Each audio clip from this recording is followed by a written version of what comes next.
It is Tuesday, August 20th, 2024. Last night was the first night of the Democratic National Convention in Chicago. And I think it's kind of going the way I'd hoped. Um, it does feel like a little bit of a mixed bag of this is kind of what was being planned, and then this is the new plan.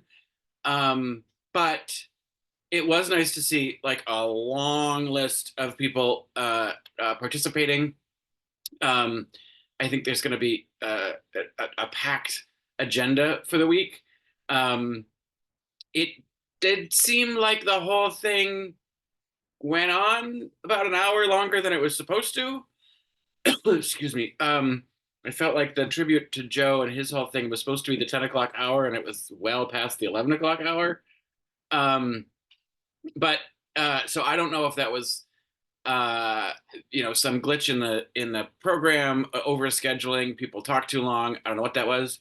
I did have to keep flipping stations so that I could actually watch what people were saying on stage and not listen to some stupid punditry or have some Democratic strategist tell me what Joe is most likely to say later that night. Like, shut the fuck up, let me watch the thing. I will see Joe later when he comes on stage. um that drives me crazy. I don't want to listen to everybody's you know propaganda about the whole thing. And I certainly don't want to listen to any of the news outlets bullshit, kind of poo-pooing the whole thing, still talking about the race being stolen, using Trump talking points. Like even CNN, fuck you, CNN. Um, I can't with it. And they bring out don't haul out James Carville. I don't care what that skeleton with skin has to say anymore. Anyway, not the negativity. The program was good. It was good. It was chock full of stuff. I really like.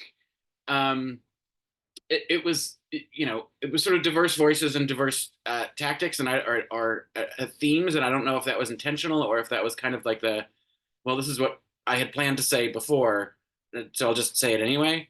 Um, but I thought. I thought it was a really great get to have Jason Isabel there, because he's real big with the red state people. I don't know if he got enough sort of visibility from the networks. He's just there singing that one song, and it seemed kind of early. I thought AOC was fucking fantastic. Um, I love that she always brings it back to they think it's insulting to call me a bartender, as if working for a living is a bad thing. I love her for that. I would love to see her take Schumer's Senate seat in New York.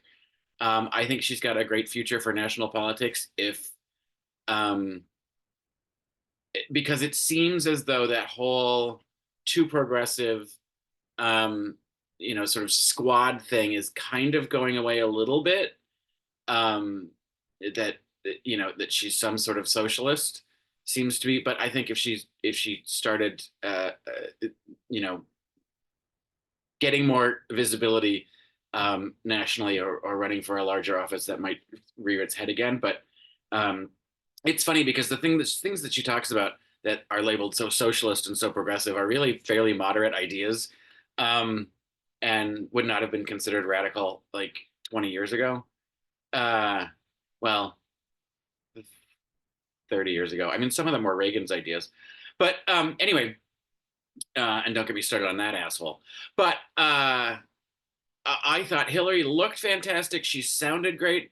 That whole thing, when they started chanting "Lock him up," and Harris has been great about sort of knocking that down and being like, the courts will handle that. That's not my job, which is a smart tactic of her to take. And Hillary just let him go, which I don't know how, I don't know how a little, well, that felt good, didn't slip out of her, that's got to feel a little sort of vindication, in the fact that she just mentioned that he's a convicted felon. uh anyway, I thought her speech was great. It was a wonderful way to sort of tie together um uh the sort of female history in politics, um and the sort of the female future of politics, talking about what she sees through the glass ceiling, which I thought was great, and just really like so full throated supporting Kamala about being ready, about being um, you know able, and that whole argument, like, is she ready to run or is she ready to lead? You know, she put together a presidential campaign in a freaking heartbeat. You talk about, hit the ground running day one. And I know there's a lot of that infrastructure that was there already for Papa Joe, but she really turned a machine around, and flipped the messaging so hard, and made Donald Trump run scared. And I loved that Hillary said that they've got him on the run. Um, he, by the way, today is doing a rally in Michigan in a town with a huge history of the KKK that just had a Nazi rally through the downtown streets, Howell, Michigan, a month ago. So don't think that that's not intentional. Fucking racist. But Hillary was fantastic. I thought that speech was really strong. Um, uh, I thought that the coach's speech was great, super relatable. Kerr, um, I love Raphael Warnock, but it's the first time that real religion sort of played a part in the whole thing, which kind of irks me.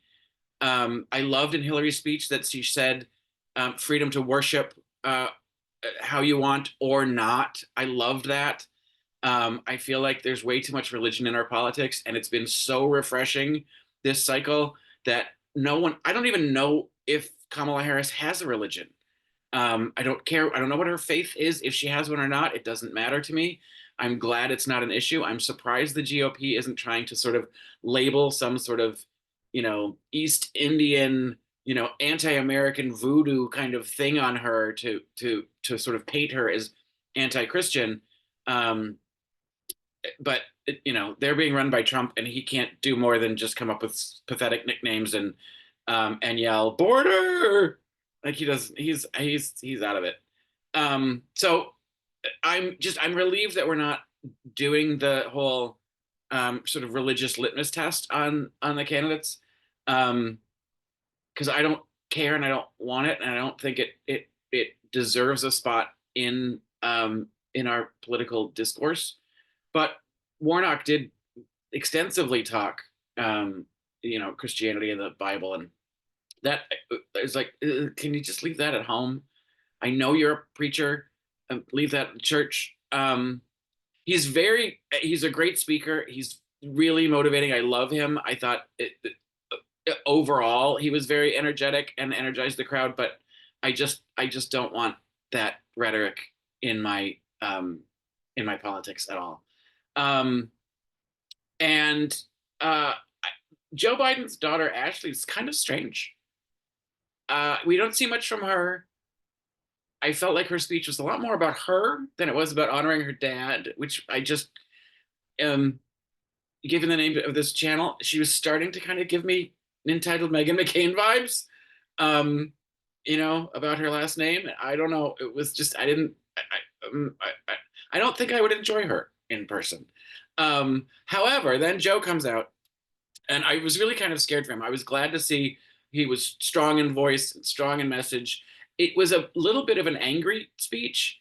And I have to say, this is where I'm so happy we are where we are, because his speech is very much about, Sturm und Drang and fear and the soul of the nation. We're going to fight for the soul of the nation, and democracy is on the line. And he's not wrong about those things, but it's all sort of fear based, where Kamala Harris and Tim Walz are really running a joy based, and a hopeful based messaging, where they're talking about possibilities, and they're talking about, not going back, getting rid of the idea of going into the past and moving forward. And this is what we can have moving forward. I like that they've got a hopeful vision, and not, excuse me, sort of a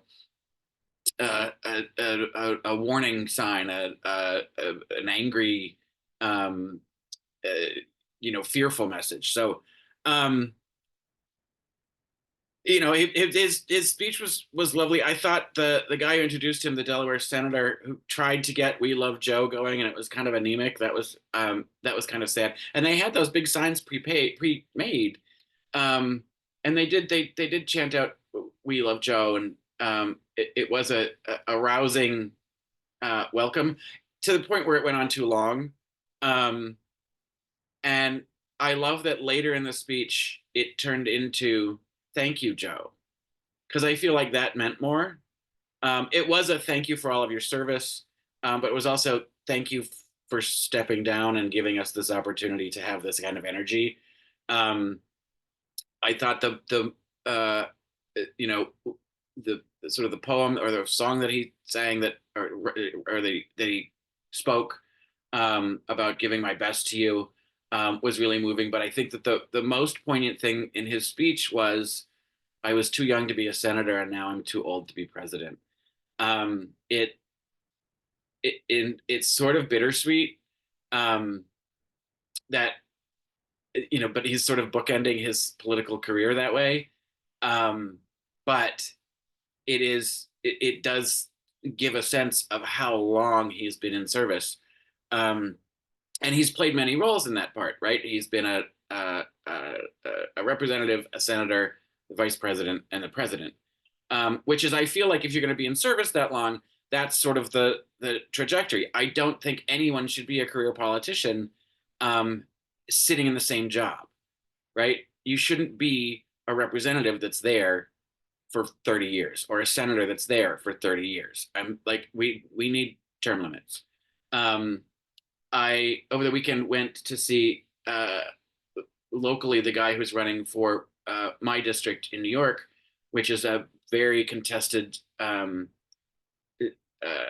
district. There's a he lost in the last election, just barely, after the whole redistricting problem. Um, for half the campaign, they didn't even know where the lines were being drawn yet. Um, so he ended up campaigning in a lot of places that ended up not being in his district.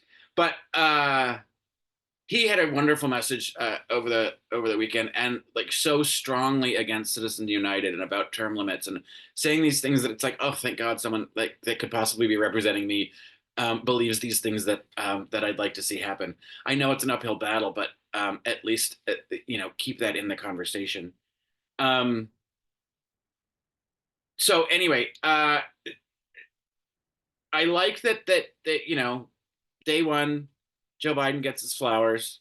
It was sort of, some of the speeches were really, raw Kamala. Here's her history. Here's why she's, looking forward, and here's the joy of the whole thing. And then there was some Sturm and Drang, and so it was a little bit of a mixed bag. I'm assuming that the message gets a little more cohesive as the week goes on. But we're all still waiting for the surprise Taylor arrival. Trump put on his social media, a poster with an illustration that was Taylor Swift, kind of looked like Uncle Sam, pointing out and saying, "Taylor Swift wants you to vote for Donald Trump." And Taylor doesn't play with that shit. So I'm sure she's got an army of attorneys, already working up the paperwork to sue him.